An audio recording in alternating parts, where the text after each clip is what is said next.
Why the hell don't we vote on mobile phones when it comes to elections? Well, there is an app that has launched in the US. It's proven to be part of the US election, and they say they have a way that they can make that work. They're not the only ones, but the question is, what makes this one special, and can they make it work? We have Brad Esposito, the Director of Content for Eucalyptus, and Ariel Bogle, Technology Reporter with the ABC Science Unit. Introduce it to me. It's Voatz, Voatz. It causes me physical pain to say that out loud. How does it work? Well, I think first we need to give some context to how in the world America runs their election. I'm honestly surprised that they've ever elected a president in the past 300 years, however long. You would not be alone in that. Because it's a real mess. So I think in Australia, we should count ourselves very lucky to have the Australian Electoral Commission, which runs the thing and is, pretty much runs it the same in each state and territory. In the US, random little sections of a state can choose their own voting technology, which seems like madness to me. So they can choose paper ballots like we use here in Australia. They can use voting machines. They can even experiment with apps. So Voatz is an app. Like a little part of me dies every time you say it, but carry on. Voatz is an app that has been developed in the US, which, would let you vote anywhere for whatever state election or federal election in the US. And although the company has been selling itself as, a great solution for all these different electorates in the US, MIT has come out with a report pointing out various security issues, holes in the app. And I think it really feeds into a great anxiety that's happening in the US about the upcoming 2020 presidential election, about whether the votes can be relied upon, whether the tallies from each state can be relied upon, because there are so many security vulnerabilities in all kinds of electoral technology over there. What's the level of confidence people have with Voatz as an alternative, Brad? Not very high, is putting it nicely. The MIT research paper came out and essentially had to reverse engineer the app so that they could then hack the app and figure out all of these security vulnerabilities. It doesn't help that they have quite an aggressive approach to anyone trying to look at the app. Like I think it was a student last year was trying to look into the app, and suddenly the FBI got involved, and there's a lot of kind of talk in the cybersecurity world that they were tipped off by the app saying, hey, what's this student doing trying to hack into the electoral process? When the reality is maybe you just don't have a great machine there. I think voting on apps and electronic voting is going to happen. It's just going to happen. And when it does happen, it'll probably suck. And it will probably suck for a decade. And eventually it won't.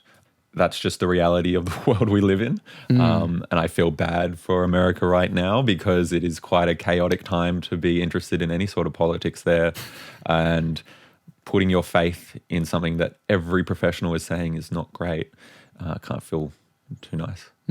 I think the issue too, as we saw in Iowa, just to recap, was the Democratic Party is going through its primary process to figure out who they're going to put up against Trump. In Iowa, they had the Iowa caucus, the app that had been built for the caucus to sort of, sign. To signify which of the candidates they were sort of aligning themselves with. It collapsed. And not because of a security issue, but because of a technical issue. I mean, there's a sort of litany of errors that went on with that app.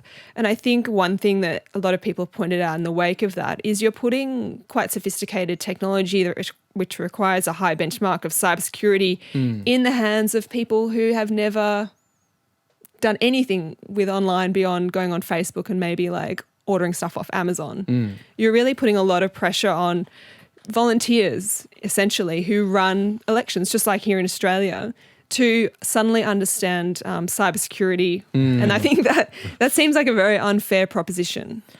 Is there a good example anywhere that you're aware of where electronic voting hasn't been mired in awfulness? Look, it probably happens in like Estonia. Well, One of those Scandinavian countries probably has an amazing system going. And like public healthcare and everyone's on bikes and stuff like that. This place doesn't exist, right? There's like some magical land we imagine that exists in Scandinavia and we're like, everything's fine there. I mean, to be fair, it does happen to a degree here in the ACT. I believe there's some forms of online voting. But even then, a few years ago, I reported and talked to a guy who had looked into that system, and he found what he thought were vulnerabilities in that system.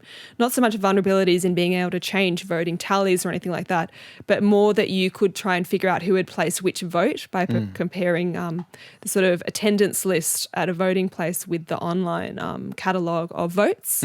So there's a vulnerability there because, of course, that idea that your vote is anonymous is sacrosanct. So that's another issue. It's not just that voting tallies could be changed, but also that your choice at the ballot box could be exposed by a hack or by some sort of error that is unforeseen. Kind of like with putting your TV on the internet or your fridge. You're just spreading out the surface of where things can go wrong.